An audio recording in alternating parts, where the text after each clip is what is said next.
Olá, pessoal! Nós já comentamos bastante a respeito do público da educação inclusiva, certo?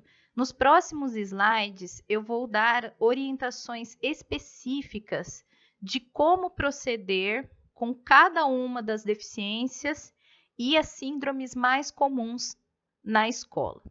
Sejam bem-vindos! Trabalhando com formação de professores, eu percebo nos meus alunos e alunas muitas dúvidas a respeito das definições. Elas falam, professora, eu não sei o que é distúrbio de aprendizagem, deficiência, síndrome e etc. De uma maneira mais geral, eu trouxe aqui as 3 principais definições que eu acredito que vocês devam ter em mente quando a gente fala de problemas de aprendizagem dentro da escola, tá? A primeira é a dificuldade de aprendizagem. A dificuldade de aprendizagem, ela é um comprometimento no rendimento do aluno. Esse aluno ele não tem deficiência, ele não tem retardo mental, ele não tem comprometimento cognitivo, mas ele não consegue avançar, né? Ele tem um problema, uma dificuldade, às vezes em relação a uma ou duas matérias, às vezes em todas as matérias. E aí você precisa procurar um fundo emocional, um fundo psicológico nesse aluno. São problemas de atenção, de baixa autoestima, às vezes a criança está com dificuldade de memória. Olha, como psicopedagoga também na clínica, eu vejo que às vezes o aluno está com falta de sono, não está dormindo direito, não está se alimentando direito, e isso afeta o rendimento escolar dele. Então, a dificuldade de aprendizagem é mais fácil de ser resolvida se você detectar logo a causa e corrigir, tá? O distúrbio de aprendizagem já é fruto de um funcionamento diferente do cérebro, tá? Quem tem um distúrbio de aprendizagem tem algum local do cérebro que está funcionando diferente. Nós não conseguimos ainda avançar nos estudos para localizar a origem de todos os distúrbios de aprendizagem, mas a gente sabe que o cérebro dessa pessoa funciona de modo diferenciado através de exames de imagem que alguns pesquisadores realizaram, tá? Os mais comuns na escola são a dislexia, que aparece principalmente na fase de alfabetização. A criança enxerga as letras de uma maneira diferente, trocada. Às vezes não enxerga determinada letra. Isso influencia também na escrita. A descalculia, que seria uma dislexia, mas com números. A dislalia, problemas de articular a fala. Então, ela não tem um problema fonológico grave, ela tem um problema realmente de manifestar o som, né? De articular o pensamento de modo que saia algo coerente. Disgrafia, um problema de coordenação motora fina, ela não vai conseguir desenhar nada delicado, ela não vai conseguir fazer o desenho da letra e vai trocar algumas letras. Nós temos também o TDAH, que é o transtorno de déficit de atenção com hiperatividade. Então, os distúrbios de aprendizagem são muito comuns, tá? É uma geração que está se adaptando ainda ao grande número de informação que recebe, e aí o cérebro acaba, às vezes, né, manifestando um distúrbio. A deficiência, por outro lado, é uma incapacidade intelectual acentuada, que pode vir acompanhada de retardo mental e que causa atraso no desenvolvimento cognitivo, tá? Desculpa, isso aqui é deficiência de aprendizagem intelectual, tá? Por quê? Porque uma criança com deficiência física, ela não tem comprometimento cognitivo necessariamente, tá? Se ela tiver comorbidade. Uma criança que é cega, ela não tem o retardo mental, a não ser que seja um outro problema. Então, assim, a deficiência de aprendizagem baseada numa deficiência intelectual, ela tem um retardo e um atraso mental.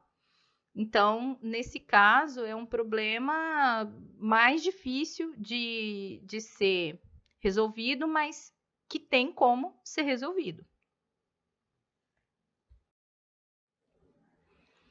Bom, nós vamos falar agora das orientações para as deficiências, as que são atendidas pela lei, pelo atendimento educacional especializado, AEE. Então, nós temos a deficiência física. Se a criança tem deficiência física, mas não tem comprometimento cognitivo nem sensorial, nós temos a orientação de que essa criança seja integrada na sala da maneira mais natural possível, observando, logicamente, o ambiente acessível, né? Que a criança possa se locomover e se movimentar de uma maneira segura e de uma maneira que ela interaja com os outros alunos. Então, não existem medidas de adaptações em relação ao conteúdo ou a métodos. A adaptação é toda feita no material do aluno. Se ele tiver dificuldade para segurar um lápis, né? Às vezes tem dificuldade para se comunicar, então vai usar a comunicação alternativa e ampliada. Vai depender muito do comprometimento físico que o aluno tem. Mas intelectualmente, se ele estiver preservado, o ensino dele vai ser o mais integrado à sala possível, tá? Na deficiência auditiva, nós temos 2 tipos de recomendações. A primeira em relação ao aluno que não é totalmente surdo, tá? Se ele usar o aparelho auditivo, tudo bem, integração normal na sala de aula, sem necessidade de adaptações.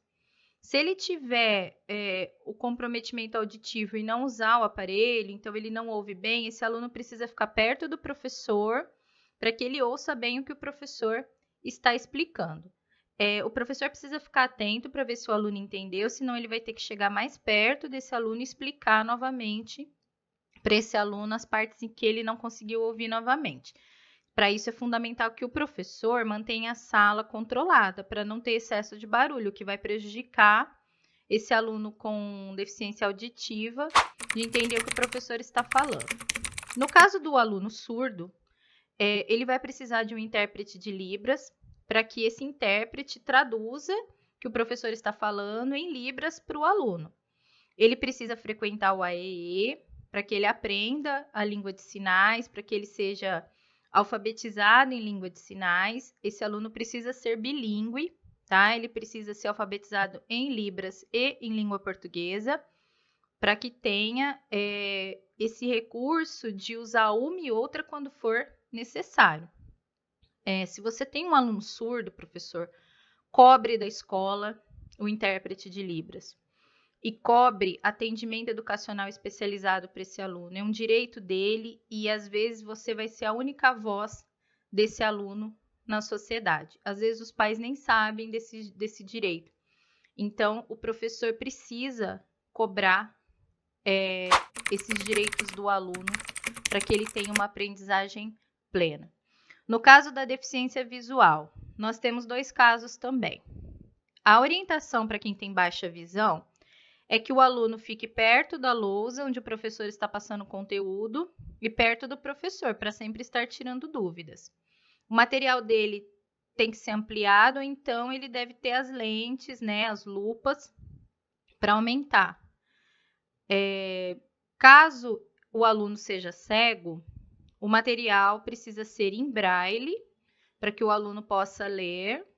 Precisa ter punção e reglete para produzir o material em braille.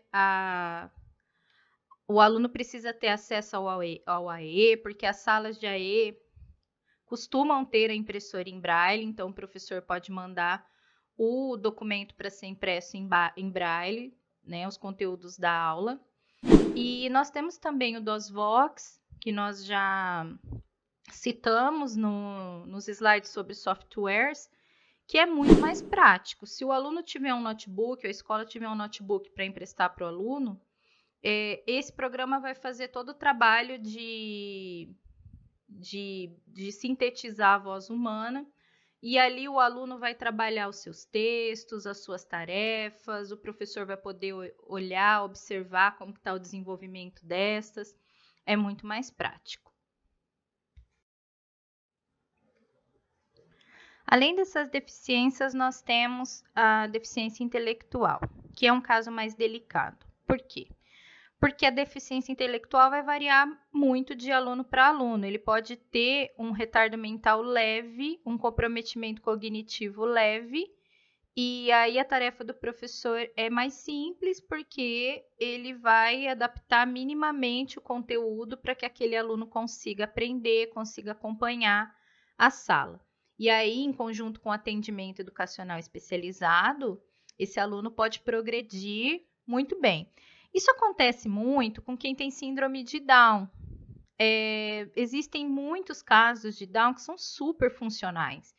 Por quê? Porque às vezes o comprometimento intelectual deles é mínimo. Então ele vai conseguir aprender, talvez ele avance de uma maneira mais devagar que os outros alunos, né? Mas ele consegue avançar. Então é só preciso um pouco mais de paciência, uma avaliação um pouco diferenciada, um acompanhamento um pouco diferenciado para esse aluno, tá?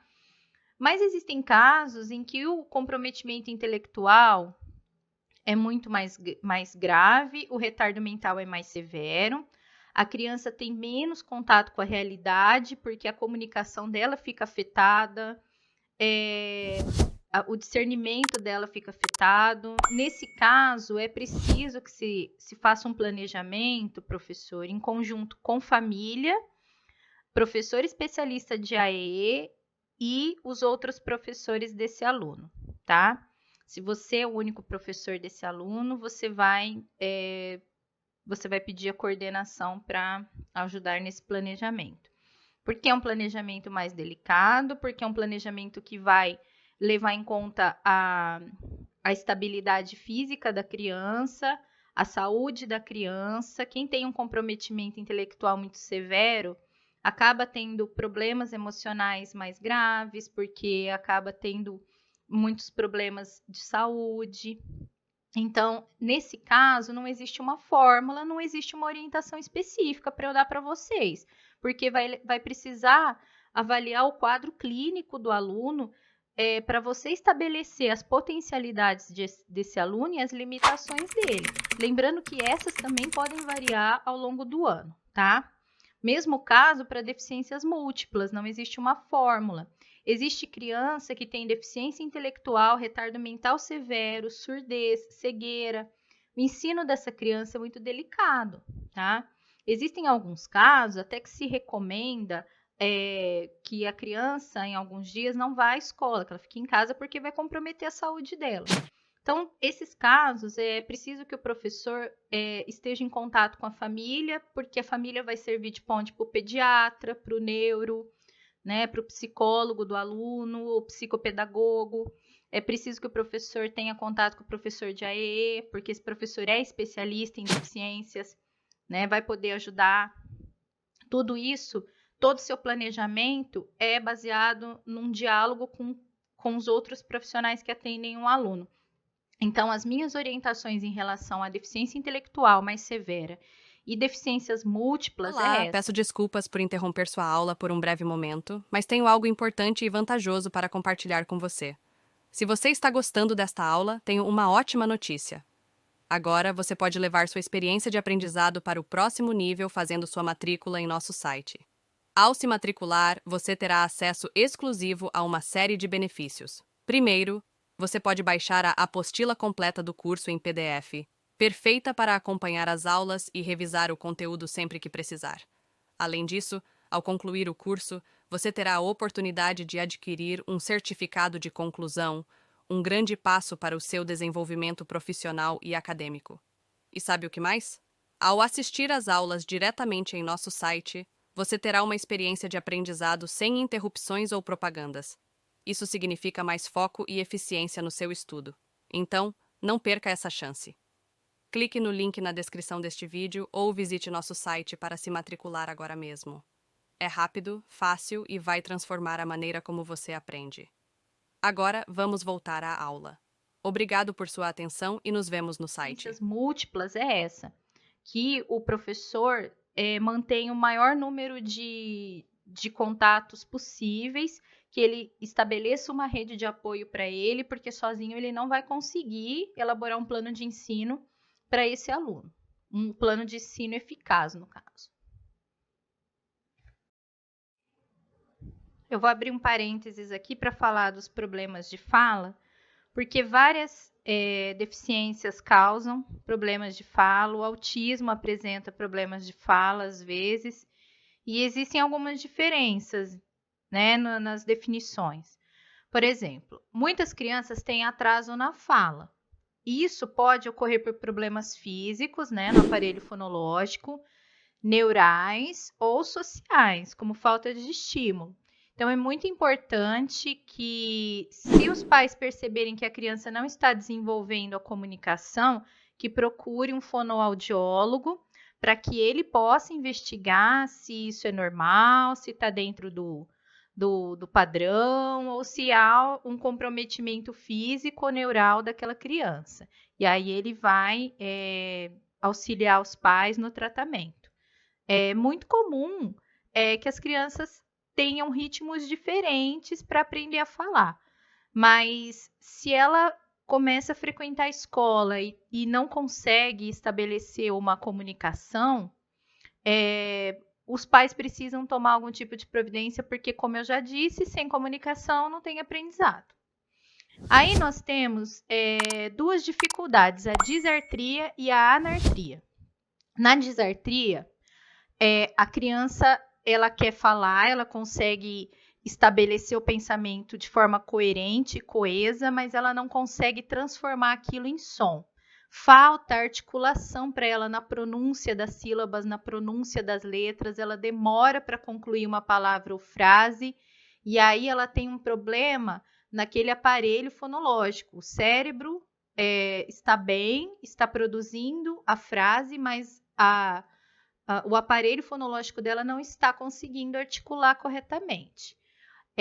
Na anartria é o contrário, a criança ela não consegue verbalizar porque ela não consegue formar a frase no pensamento, ela tem um problema de estabelecer uma coerência entre as palavras para formar uma frase, tá?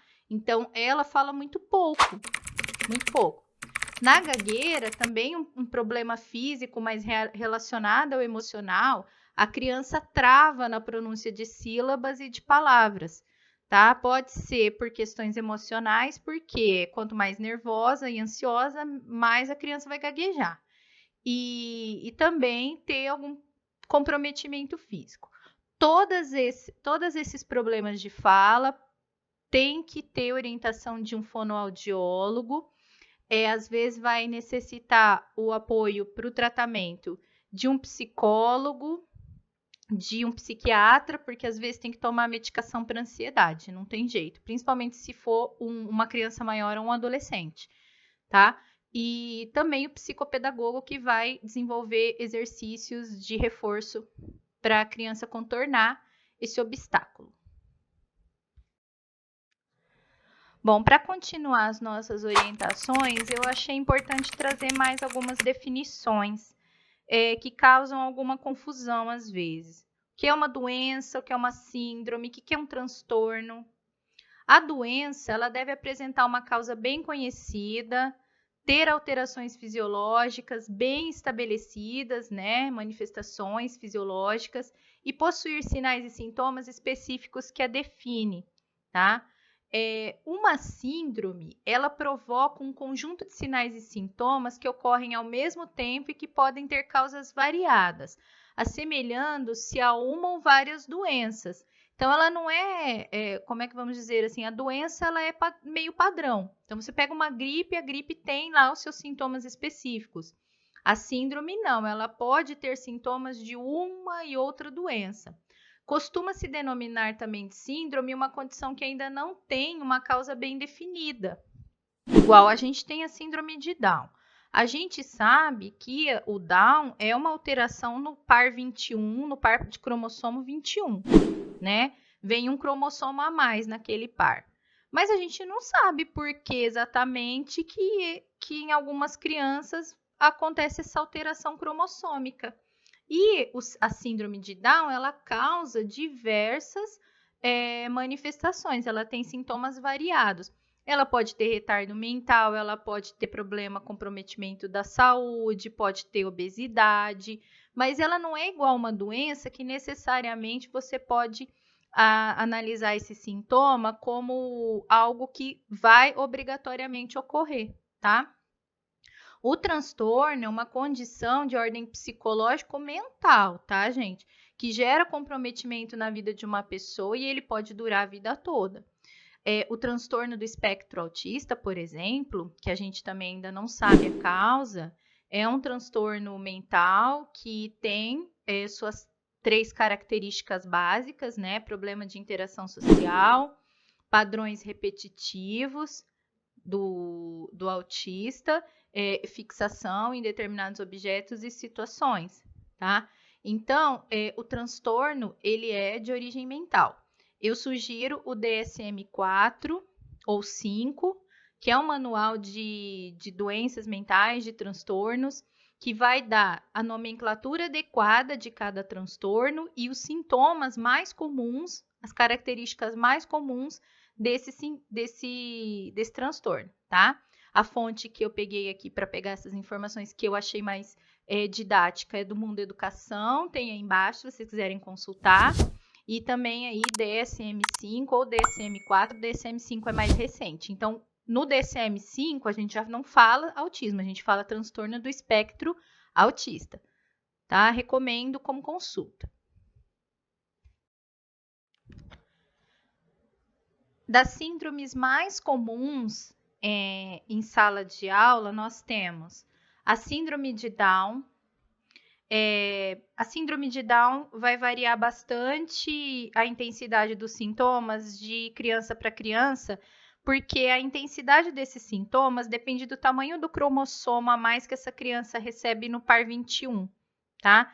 Então, algumas crianças com Down vão ter um retardo mental mais acentuado, dificuldades de aprendizagem, problemas de saúde, isso tudo vai afetar o desenvolvimento dela.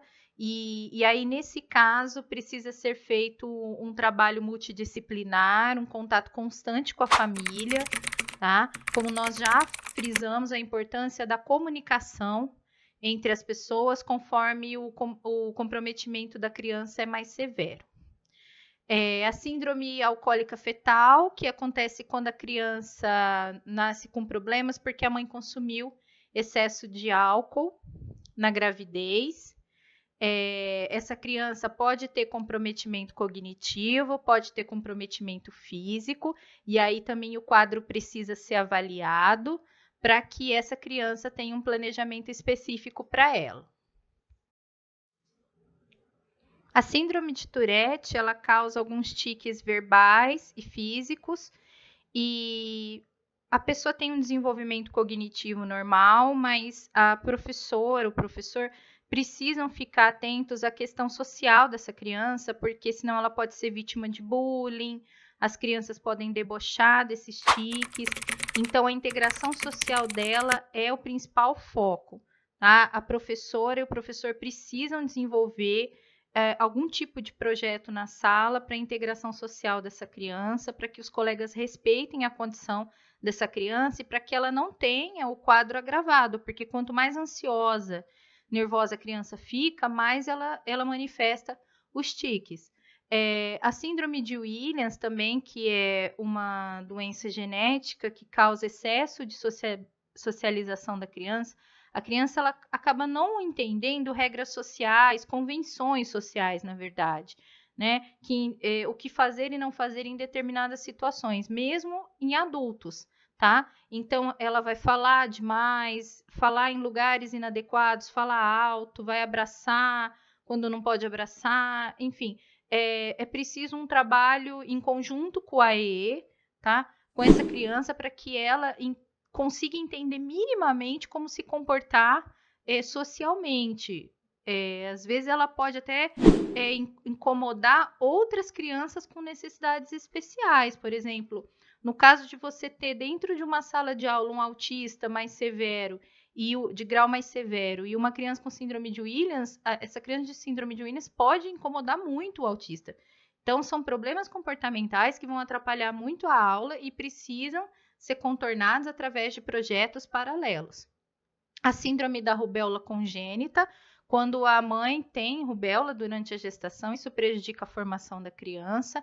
Também é preciso avaliar o quadro clínico dessa criança antes de desenvolver qualquer planejamento escolar. Só para completar da síndrome da rubéola congênita, né, que eu falei no áudio anterior, a criança pode vir com mais de uma deficiência múltipla, e aí entra no caso das deficiências múltiplas, em que a gente precisa avaliar quais deficiências ela tem, com as limitações de cada uma, para aí fazer um planejamento global. A mesma coisa da síndrome de Usher.